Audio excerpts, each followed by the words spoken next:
So, Quarter 1, Week 5, ang ating talakayan sa economics ay tungkol sa salik ng produksyon. Magbigay ng isang sistemang pang-ekonomiya at ilarawan ito. So, nagbigay tayo ng ah, iba't ibang mga sistemang pang-ekonomiya noong Week 4.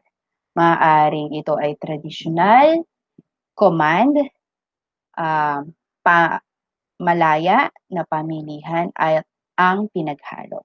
Pag sinabing tradisyon o tradisyonal na sistemang pang-ekonomiya, ito ay ang mga sinaunang pamamaraan ng mga tao sa pagkalap o pagkuha ng produkto. Maaari na ito ay ang pagpapahalaga nila sa kanilang sarili na kung saan kapag nakaramdam sila ng gutom, ang gagawin nila ay kung ano ang mga nasa paligid, yun ay ang kanilang gagamitin. Kapag sila ay nauhaw, ang gagawin nila ay pupunta sila sa mga tabing ilog. Ito ay ang traditional o simpleng pamamaraan upang makuha o makamit natin ang ating mga pangangailangan. Hindi kinakailangan ng ah, maraming pera o kaya naman ay maaaring makipagpalitan lang sa pamamagitan ng mga produkto, maaaring hingin, maaaring pulutin, o maaaring nasa paligid lang natin. Masasabi din natin na isa rin sa mga umusbong na sistemang pang-ekonomiya ay ang pinag-utos o sa English ay command economy, na kung saan lahat ng mga polisiya, lahat ng mga batas at lahat ng mga ginagawa sa ating pamilihan o sa palengke o sa pakikipagpalitan ay kontrolado ng pamahalaan. So, sa bawat pinoproduce o inililikhang mga produkto hanggang sa paggamit, pagbili ay kontrolado ng pamahalaan. Kabaliktaran naman ito sa market economy o sa sistema pang-ekonomiya na malaya na kung saan ang mga tao naman ay may kalayaan na gumawa ng mga produktong kaya nilang gawin, ibenta ito sa presyo na gusto nila. At the same time, sa mga bumibili, meron silang kalayaan piliin kung anong mga produkto ang gusto nilang bilhin at kung gaano kadami, kailan nila bibilhin, at kung saan nila gagamitin. Ito ay kalayaan ng mamimili at ang pagbebenta. At ang pinaka ginagamit na sistemang pang-ekonomiya ay ang pinaghalo o mixed economy na kung saan merong kalayaan ang mga nagbebenta at namimili. Pero meron pa rin itong gabay at meron pa rin ipinapatupad na mga pulisiya, batas ang pamahalaan upang mas maging balanse ang karapatan sa pamamagitan ng kalayaan ng mamimili at nagbebenta at the same time para din sa pang-ekonomiya ng ating bansa. Paano nilikha o ginawa ang produktong ito? Titingnan natin, ito ay bed. So, gumamit ito ng kahoy na nanggaling sa puno. Ito ay gumamit ng mga unan na kung saan ginagamitan ito ng mga hibla ng mga pinya, hibla ng mga puno. Gumamit din ito ng cotton o mga kapok nga sa malalim na salitang Tagalog. At ito rin ay gumamit ng mga iba't ibang klase ng materyales tulad ng pako, tulad ng screw, tulad ng pampakinis ng kahoy. So ito ay isa sa ah, napaka matagal at matrabahong paglikha ng produkto. Ito, napakasarap. Paano nilikha ginawa ang produktong ito? So, siyempre meron tayong kawali, meron tayong tubig. Siyempre kung magluluto tayo kailangan natin ng apoy, puwedeng shellane na merong gas, o kaya naman may electric stove tayo diyan. So, ano nga ba ang mga rekado sa paglikha ng kaldereta? Kaldereta 'to 'no. So, puwedeng gumamit ng baboy, baboy yung nandiyan, patatas, bell pepper, tomato sauce, beans, yung pampalasa niya, yung tubig, yung asin, yung magic sarap. So, yan ang mga ginamit sa paglikha at paggawa ng produktong ito. Ngayon, bakit ko tinatanong kung papaano at kung ano ang mga ginamit na materyales sa paglikha ng produkto nito. Dahil ang ating talakayan sa araw na 'to ay tungkol sa produksyon. Napakahaba ng proseso ng paglikha ng produkto. Kung ikukumpara ito sa paggamit, tayo nga kapag nagluluto tayo, ang tagal-tagal nating magluto pero 5 minuto, 10 minuto tapos na, mauubos na yung pagkain. Halimbawa na lang din, kapag iinom tayo ng, soft drinks. Kumbaga sa dami ng proseso mula sa pagmi-mix ng soda, paglalagay sa can o sa bote, sa pagtatakip, hanggang doon sa packaging, sa pagde-deliver, napakahabang proseso. Pero kung ito ay ating kokonsumuhin o gagamitin, napakabilis lang. Kaya isa sa mga, napakamatinding proseso sa produksyon, ay sa likha ay ang produksyon. So, dito makikita natin mula sa, ah, paggamit ng raw materials o hilaw na materyales. Ang hilaw na materyales ay manggagaling sa kapaligiran, puno, lupa, bato, mamimingwit ng isda, manghuhuli ng mga hayop, 'yan hanggang doon sa naproseso na siya. 'Yun yung kabuuang produksyon. Hanggang sa mula sa hilaw na materyales ay maaari na siyang ibenta sa pamilihan. Ito. So, mga salik ng produksyon, ano-ano ang mga bagay na kailangan natin para makalikha at makaproduce tayo o makagawa tayo ng isang produkto. Sabi nga natin, 'pag pumunta tayo diyaan, ah, meron tayong puno ng mangga, hitik sa bunga, kukuhanan tayo ta's ibebenta na natin. Pero yung proseso ng pagpitas, proseso ng pagtatanim ng puno, proseso ng pagsusupot sa mga, na sungkit mo na mga, mangga hanggang sa pagbebenta mo, yun ay ang proseso ng produksyon. So, ano ang mga salik ng produksyon? Land o lupa, labor, paggawa, entrepreneur, ito yung mga, negosyante, at siyempre kapital o yung mga kailangan natin para sa produksyon. So una sa mga salik ng produksyon ay ang lupa o land. Dito nanggagaling ang mga hilaw na materyales na ginagamit sa paglikha ng produkto. So lahat ng mga nasa kapaligiran natin na nandiyan na ginagamit natin upang makalikha ng mga produkto, yan ay parte ng, land o lupa. So makikita natin manok, gulay, mga hayop, mga palay, mga root crops, mga prutas, at maski mga isda. Siyempre ang ating anyong tubig ay, considered pa rin na merong, generally lupa, lahat ng mga hilaw na materyales. So lahat ng 'yan ay parte ng hilaw na materyales na puwede nating gamitin itong mga 'to para makalikha pa ng mga produkto. Halimbawa, ang isda magiging sardinas, magiging daing, yung manok magiging, inihaw na ulo, inihaw na liig, pritong, fried chicken, magiging kaldereta, et cetera, et cetera. So ang nasa salik ng produksyon na land or lupa, generally yan yung mga hilaw na materyales o parte ng ating kapaligiran na ginagamit natin para sa production. So next, renta. Okay. Kung meron tayong mga land o meron tayong mga lugar na pinagkukuhanan ng mga hilaw na materyales, meron itong katumbas na kabayaran. Ang tawag dito ay renta, kabayaran sa paggamit ng lupa. Siyempre kung ikaw ang palaisdaan mo or yung ginawa mong fish pond ay sa'yo, siyempre hindi ka na nagbabayad ng renta. Pero doon sa mga tao na hindi nila pagmamay-ari, katulad nga ng nagrerenta ng bahay, minsan nagrerenta tayo ng mga lugar na pinagbebentahan natin, halimbawa, stall, food stall, mga puwesto sa palengke, yaan kung hindi natin pagmamay-ari, ang ibinabayad natin diyaan ay ang renta, okey. So, pangalawang salik ng produksyon ay ang paggawa.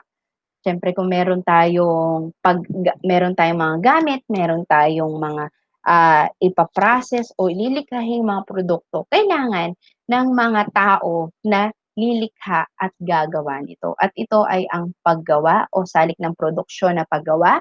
Ito ay ang ibinibigay na oras at lakas ng isang tao sa paglikha ng produkto. So, sa bawat pawis, sa bawat pagod, sa bawat effort na ginagawa ng mga tao sa paglikha ng produkto, sa paglikha ng, serbisyo, pati serbisyo kasama diyan, ito ay ang paggawa. Siyempre kapag meron kang serbisyo at meron kang paglikha ng produkto, merong ibinabayad sa'yo. 'Yun ay ang sahod o kabayaran sa paggawa. Halimbawa na lang sa mga nagtatrabaho sa IWS, Deluxe, yung mga factory o pabrika, sa paglikha nila ng mga produkto, ang ibinabayad sa kanila ay ang kanilang oras, ang kanilang pagod sa paglikha ng produkto. Ito ay ang sahod. Kung pupunta naman tayo sa serbisyo, katulad ng mga doktor, katulad ng mga teacher, katulad ng mga construction worker, o kaya naman ay ang mga nagtatrabaho sa iba't ibang opisina, hindi man sila lumilikha ng produkto pero nagbibigay sila ng serbisyo o nag-o-offer sila ng tulong upang mapaunlad ang isip, upang mapaunlad ang buhay, upang mapaunlad ang pinansyal. Lahat ng ibinibigay nilang serbisyo ay merong kaakibat na kabayaran at ito ay ang sahod. So, ano ba ang mga uri ng sahod? Kasi tingnan niyo iba-iba ang merong sahod na halos buwan-buwan meron. May sahod na makukuha lang sa, isang period of time. Merong tiyempuhan lang. So, ano ba yung mga sahod na yun o parte ng mga, ibinabayad sa isang tao? Komisyon. Ito maririnig natin dun sa mga nagbebenta. Malaki yung komisyon ko diyan, sasabihin nun. Magandang halimbawa yung mga nagbebenta ng lupa o kaya mga nagbebenta ng mga kondo, nagbebenta ng mga, bahay-bahay, mga nagbebenta ng mga, gamit, motor, sasakyan. Sa bawat pagbenta nila ng mga ito ay meron silang parte o bahagi o, kumbaga anong tawag dun? Bayad sa bawat, naibebenta nila. May kunwari bumili ka ng motor, ngayon dahil nakabenta yung taong yun, meron siyang parte o bahagi doon sa ibinayad mo o binayad sa kanila ng mga bumibili sa kanila. Bilang, reward, bilang babayad ng kanilang effort at pagod upang makabenta sila. Samantalang yung bonus, ito naman yung ibinibigay ng mga, ah, o sa mga nagtatrabaho kapag maganda yung performance o kaya naman ay patuloy na pagseserbisyo dahil patuloy silang nagbibigay ng serbisyo sa tao, binibigyan sila ng bonus. Minsan ang bonus ay maririnig natin sa Disyembre, sa panahon ng Disyembre na kung saan nire-reward ang mga tao ng dagdag na pera bukod sa kanilang sahod bilang pag-a-appreciate o kaya pagpapakita ng, ah, pagpapasalamat sa kanilang serbisyo. Tip, ito naman maririnig natin sa mga restaurant, oh, sa mga, nagbibigay talaga ng service. Ito yung mga trabaho na kung nagmamasahe o kaya 'pag nagpapa-hair spa ka o kaya yung mga nagpapaayos ka ng mga gamit-gamit. Kung maganda or nagustuhan ng isang tao yung serbisyo ng isang, manggagawa, binibigyan nila ng tip. Sa restaurant kapag maganda ang pagse-serve ng waiter o kaya nasarapan sila sa food na ibinigay sa kanila, magbibigay o mag-iiwan sila ng tip. At siyempre yung fee naman, ito ay binibigay sa mga propesyonal. Ito yung ibinabayad talaga ng, tao sa isang manggagawa para sa kanyang serbisyo. Halimbawa, doctor's fee o kaya naman ay, sa tutor, pagtu-tutor, dahil binigyan ka ng serbisyo, meron ka dapat ibabalik na kabayaran sa binigay nilang serbisyo sa'yo. So, yun ay ang iba't ibang uri ng sahod. Next, uri ng manggagawa.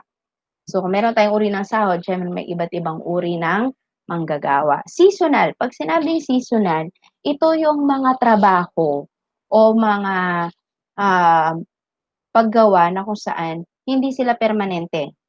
Kumbaga, 6 months lang kailangan ng umalis o kailangan ng ah, magpalit ng empleyado. Ginagawa yan sa SM. Wherein sa SM, kapag hindi ka permanent o hindi ka regular doon, ang gagawin, ang magiging trabaho mo lang doon ay 6 months. After 6 months, magpapalit na naman sila ng panibagong mga manggagawa, lalo na sa supermarket. O, makikita nyo doon, halos after 6 months, ang papalit sila para magbibigay daan, hindi lamang doon sa mga nakatanggap ng trabaho, mabigyan daan din yung mga ibang walang trabaho. Okay. So, contractual, from the word contract, ito ay nakapaloob sa kontrata. Halimbawa, kung ang trabaho halimbawa sa teacher, lalo na sa mga private school. So, ang kontrato ko ay 2 years, dapat 2 years kang magsisilbi o 2 years kang mag-work dun sa tawag dun sa eskwela na yon. Hindi ka pwedeng umalis kasi nga nasa loob ka ng isang kontrata. Ngayon, after 2 years at ni-renew yung kontrata mo, pwede kang magstay doon. Pero kapag hindi ni-renew, automatic, kailangan mong umalis doon sa school na yon o sa isang opisina or kahit saang trabaho na yon.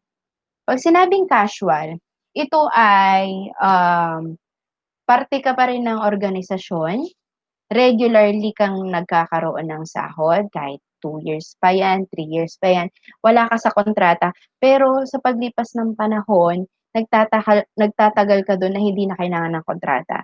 3 years, 4 years, 5 years, nandoon ka nagtatrabaho, na regularly ang sahod mo. Pero, ang kahibaan nito ay wala kang asiguradong benepisyo.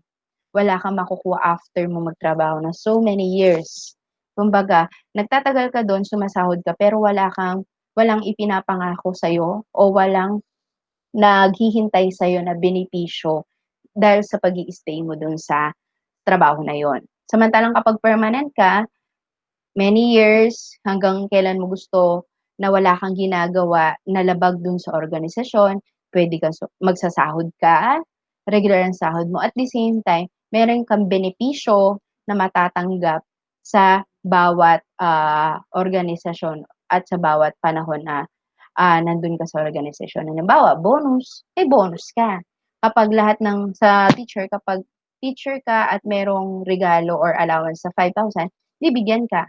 Kumbaga, merong specific na mga ibinibigay o benepisyo sa isang trabaho na matatanggap mo yun kung ikaw ay permanent. Kapag casual ka ay hindi mo matatanggap yung mga benepisyong yun. So, ang ikatlong salik ng produksyon ay ang kapital. Na-discuss na rin natin 'to sa ah, nung mga nakaraang linggo. So, ang kapital ito ay ang gamit o makinarya ginagamit sa paggawa. So, siyempre meron na tayong hilaw na materyales, nakapitas na tayo ng mga prutas, nakahuli na tayo ng mga isda, nakakuha na tayo ng mga materyales, meron ng gagawa. Ngayon, bilang mas maging maganda ang likha ng mga produkto, kinakailangan natin ng mga gamit, kailangan natin ng mga makina, kailangan natin ng mga tools and equipments para mas maging maganda ang nililikha nating produkto. For example na lang, sabi nga natin sa sardinas, hindi naman pwedeng manually na gagawin mo ang sardinas. Maaaring gumamit ka ng makina o kaya tools man lang, mga stickers, mga inilalagay sa pabalat ng sardinas, o kaya maski kahit yung jar ang ginagamit mo, kinakailangan mo pa rin ng mga materials tulad ng mismong bote, ang mismong panlock nung jar, lahat ng mga ginagamit sa materyales sa paglikha ay ang kapital. So, ang ibinabayad mo sa paggamit ng mga kapital na yon ay ang interes. Pagkabayaran 'to sa paggamit ng kapital. Halimbawa, siyempre kapag bibili ka ng, makina dahil kailangan mo 'yun sa paggawa, ang ibinabayad mo do'n ay interes. Kapag kinakailangan mo na bumili ng mga cooking tools, kapag gusto mo magkarenderya, ang tawag do'n sa ibinabayad mo do'n sa kapital na 'yun ay interes. Ibig sabihin, binili mo 'yun para makatulong 'yun sa paglikha ng produkto mo at maibabalik yung pinambayad mo do'n sa kapital kapag bumabalik na yung kita o bumabalik na yung, pera na nakukuha mo sa pagbebenta ng produkto. Siyempre halimbawa kapag sa ano rin, sa pagtuturo. Halimbawa ako, kung bibili ako ng laptop, kung ano mapapala ko sa laptop, siyempre ginagamit ko yun sa paperwork o kaya naman sa pagtuturo katulad ngayon na hindi direct siya na nabibigay sa akin ng,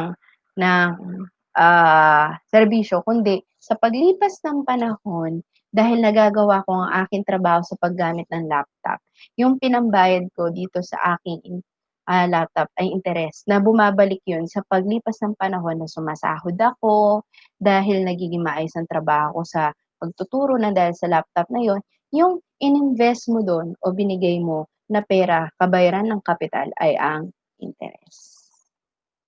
Okay. Depreciation, kabawasan ng pagiging produktibo ng kapital. Lahat ng mga gamit ay nababawasan ng, ah, productivity o produktibo. Siyempre 'pag ang laptop, 'di ba kapag bago ang laptop mo mabilis, pero sa paglipas ng panahon bumabagal ng bumabagal. Sa mga makina ganyan din, kapag bago ang makina maayos ang ano niyan, ang flow ng pag-produce ng produkto. Pero sa paglilipas ng panahon meron ng mga magiging problema, kailangan mo na siyang ayusin dahil nga nababawasan na yung lakas o nababawasan na yung pagiging produktibo ng isang bagay. Next, investment.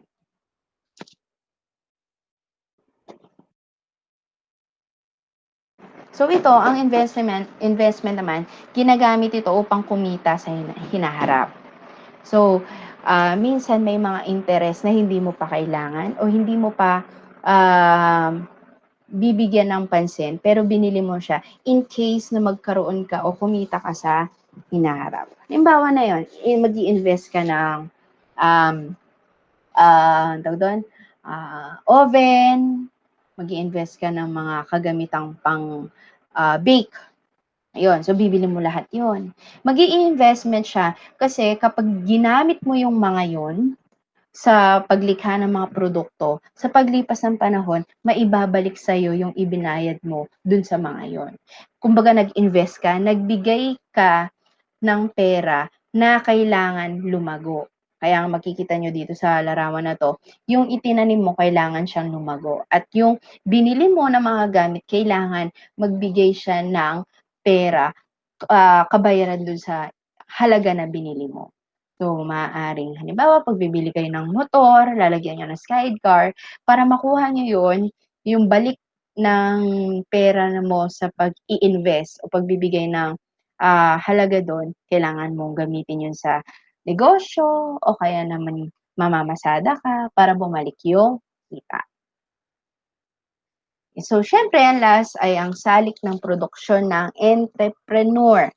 Kung meron tayong hilaw na materyales, meron tayong tagagawa, meron na tayong mga kagamitan, kinakailangan na merong tao na magaling na sa pamamahala at pagsasaayos ng tatlong 'to. Kailangan merong maggagabay sa mga nagtatrabaho para mas maging maayos ang kanilang trabaho. Meron dapat mga tao o isang entrepreneur na magmo-monitor kung maayos ba yung paggamit ng mga, kapital, na wala bang naaaksayang mga hilaw na materyales. Lahat ng yon ay trabaho ng isang entrepreneur. Siya ang nagsasaayos ng mga salik ng produksyon para mas maging maayos ang flow ng paglikha. At siyempre dahil maayos ang paglikha, mas marami ang kita o maraming babalik na pera sa isang organisasyon, isang negosyo. Yan. So, siyempre, kung meron sa paggawa, merong sahod, meron din ibinabayad sa mga entrepreneur o kabayaran sa mga entrepreneur. Yun ay ang profit o sa Tagalog ay kita.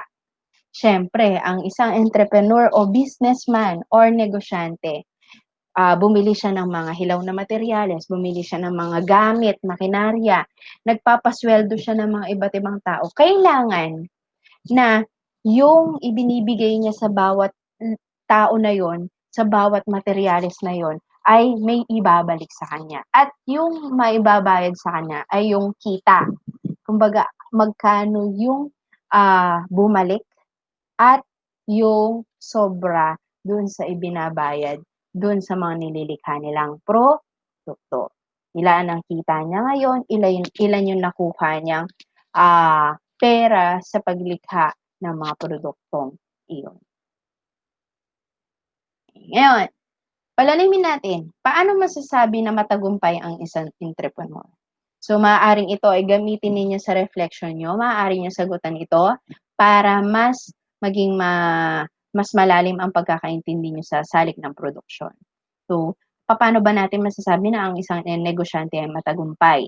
Kapag marami ba siyang kita, marami siyang pwesto, marami siyang trabahador, marami siyang mga gamit, paano masasabi na ang isang entrepreneur ay matagumpay? Yan, learning activity, week 6 natin. So, ano ang isinaalang-alang sa pagtatayo at pagpaplano ng negosyo?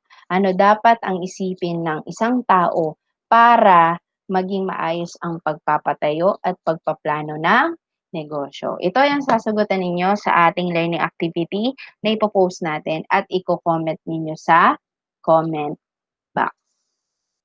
Dahil dyan, tapos na ang ating talakayan. So, ang ating talakayan ay ang salik ng production. Check our Araling Panipunan group page for your task. Thank you, grade 9.